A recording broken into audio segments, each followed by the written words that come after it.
Hello.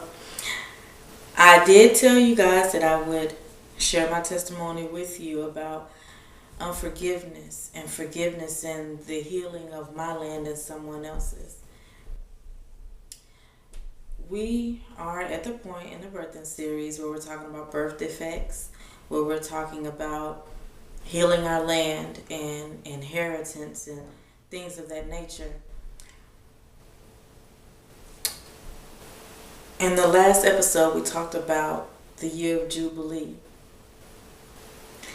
And I thought that I was good, okay? Because God had already showed me, who I needed to forgive and, just let them go, release them. And so I thought I was good and, was going to move on in the birthing series. But no. 3 weeks later, we're still here in the same place talking about the same thing. And so God showed me the face of this woman. And with this woman, I have had an offense against her for 12 years. I didn't realize it. I had no idea. It has been 12 years. You talking about a woman with the issue of blood. I had an issue of unforgiveness for 12 years and didn't even know it. Many times we all go through things that we thought we have forgiven or what have you, and come to find out we haven't. But to see this woman made me cringe. To see her made me just remember everything that she did. And God showed me her face. And last Wednesday at Bible study, we had a guest speaker, and he came in and he was talking about our greater than our past. And he said God is greater than our past, greater than our hurt, and so on and so forth.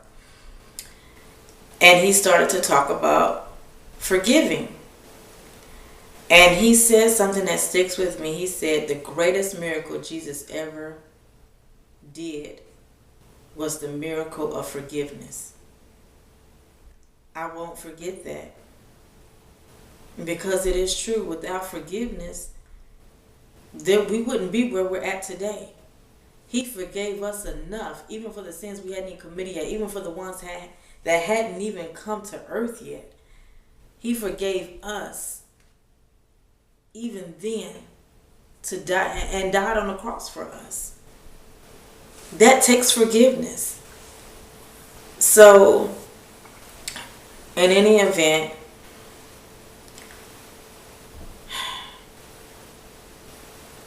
God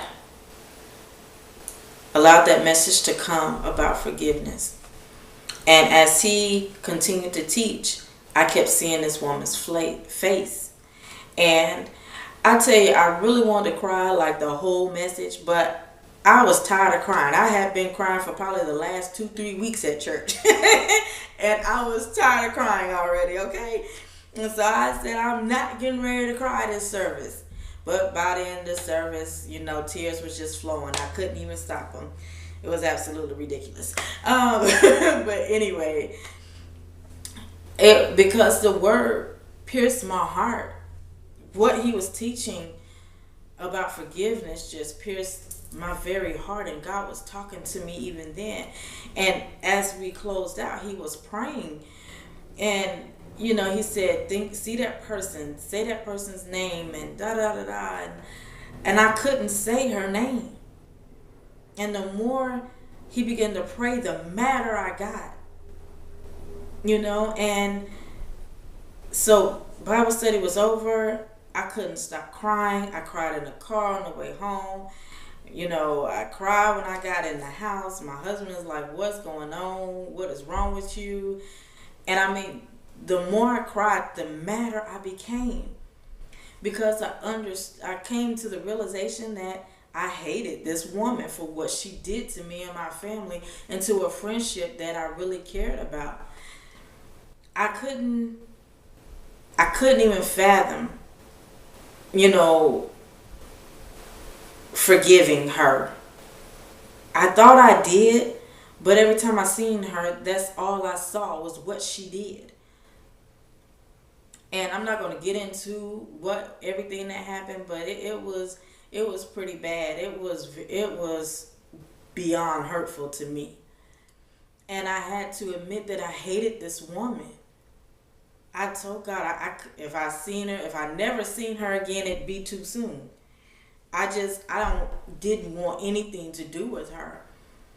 And as my husband prayed, as he was praying for me, he just spoke to me. He said, "Baby," he said, "this isn't you. You're not a bitter, hateful person." He said, "You've never been like that." And he was just going on and on, and I said, I just stay quiet because I try to love, but certain things work out certain ways. But the next morning I went into prayer, and God was dealing with me about that. Before I could go into any kind of prayer, I had to deal with this situation, and I had to admit to him, I had to release it to him that I hated this woman. I hated everything about her. I didn't like her character, don't like her, and I couldn't stand her. But by the end of it, by faith, I released her. I forgave her. And even though she's never apologized, even though she's never admitted to it, you have 12 years to get it right with somebody and you don't. And she's never gotten it right with me. But it's okay. Nevertheless, by faith, whether they apologize or not, I have to let it go. And that's what I did. I let her go.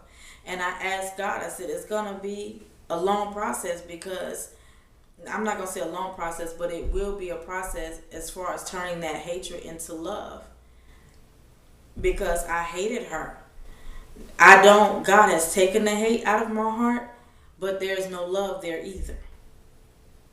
So my prayer is, God, okay, by faith, I'm forgiving her. By faith, I'm releasing her and myself from the situation. I'm detaching myself from the offense. I'm detaching myself from the hurt and the pain of this whole thing and the destruction that it caused. I detach myself. I choose to detach myself from it, but I will need your help in taking out the bitterness and the hatred and replacing it, with love and peace. Because I really want to have a love. How can I be a Christian woman? How can I enter into heaven's gates and not have it right in my heart concerning this woman? How can I? But I have forgiven both women in this whole thing. I have. And that's why I say to you, allow God to show you. If we're still on this subject, that means somebody is still in the same place that I am. And it's okay. I'm okay with it. And allow God to cleanse your heart. Because I have to allow him to cleanse my heart concerning her. Do I hate her? No. I can honestly say I don't hate that woman anymore. I don't cringe when I see her. Nevertheless, I can't say that I have love for her. Can't even say that I have a like. But I know that God will allow for my heart to be cultivated with his love. And I hope you do too. Be blessed.